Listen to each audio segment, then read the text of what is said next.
Boa noite, turma. Iremos dar continuidade aos nossos estudos, partindo do ato de estabelecer a relação entre BNCC e os PCNs, que são os Parâmetros Curriculares Nacionais. Para tanto, é preciso que partimos, então, da seguinte reflexão, ou seja, do seguinte questionamento. Você sabe a diferença entre esses dois documentos? Que documentos são esses? A BNCC e os PCNs. Então, dentro dessa questão temos o seguinte: os parâmetros curriculares traziam diretrizes, não sendo, portanto, obrigatórios. Traziam objetivos mais gerais e concepções de prática mais escolares, concepções de práticas escolares voltadas de que maneira? De uma maneira teórica, não tão específica. Já a BNCC, a Base Nacional Comum Curricular, ela surge como uma parte teórica a ser trabalhada efetivamente na escola, de modo específico. Assim sendo, temos o seguinte: o que são os PCNs? São diretrizes elaboradas pelo governo federal que orientam a educação no Brasil. São separados por disciplinas.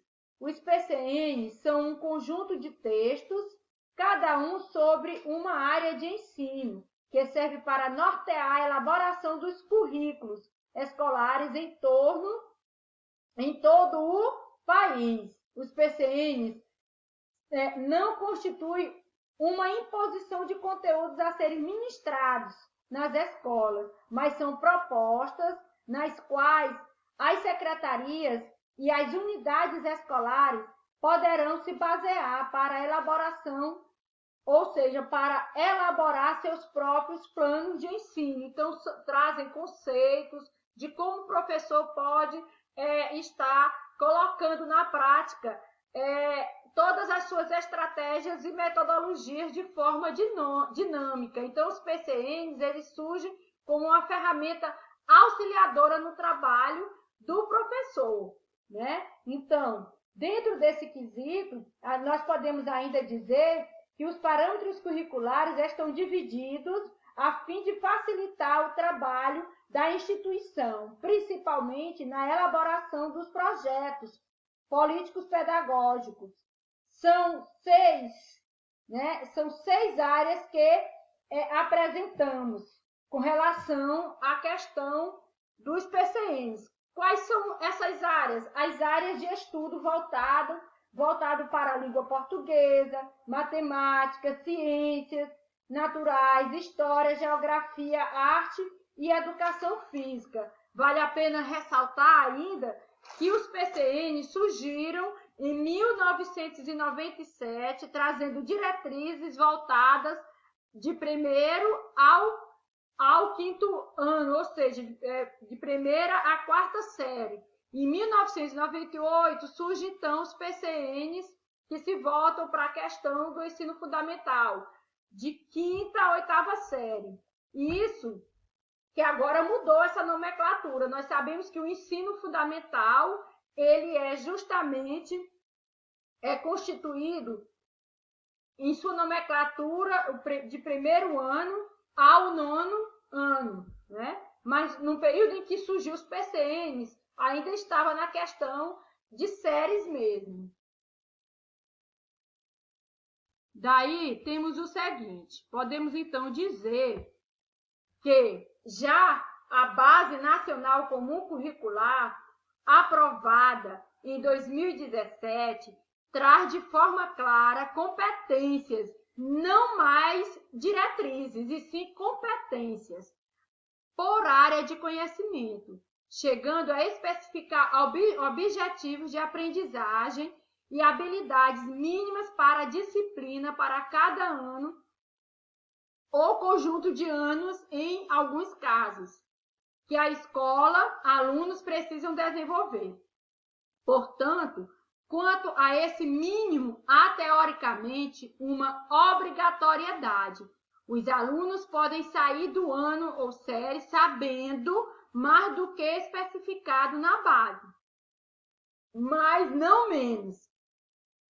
Há que se pontuar, porém, que a margem para a inclusão de conteúdos e adaptações à realidade de cada estado, escola. Então, embora que se traga essas competências que devem ser trabalhadas, né, ao longo da escolaridade do aluno, em cada nível, né, de sua escolaridade, essa base, ela traz, então, a oportunidade para a escola adaptar também a questão cultural, ou seja, a questão da realidade a qual ela está inserida, a nível de estado ou até mesmo de município.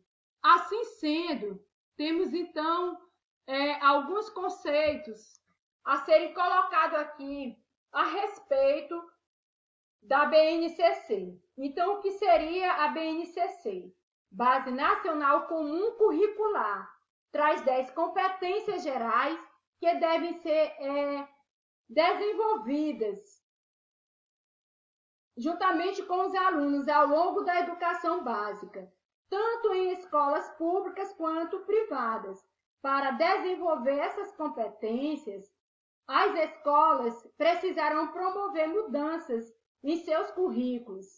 Esse documento integra a Política Nacional da Educação Básica, contribuindo para o alinhamento de outras políticas e ações em âmbito federal, estadual e municipal.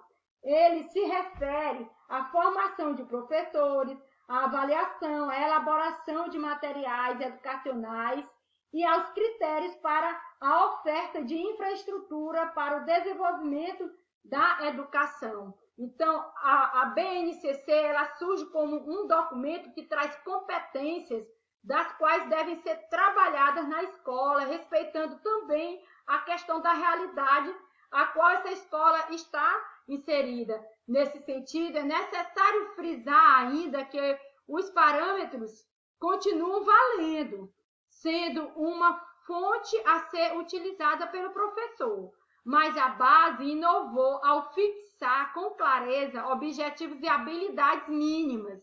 Nesse sentido, pode-se entender que a base busca garantir uma educação equânime para todos os brasileiros.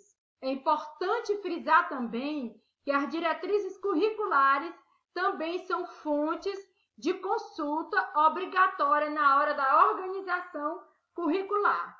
Desta forma, podemos ainda dizer o seguinte, que a BNCC da Educação Infantil e do Ensino Fundamental foi homologado em 20 de dezembro de 2017. Já a do Ensino Médio foi homologado em 2018.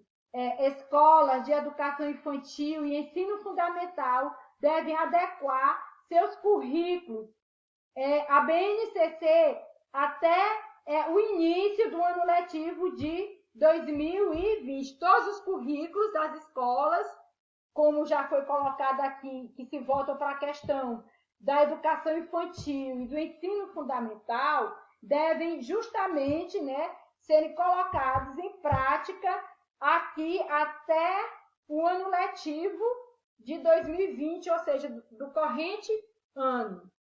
Então, espero que todos os assuntos aqui abordados sirvam de conceitos importantes para a sua atuação enquanto um educador de excelência.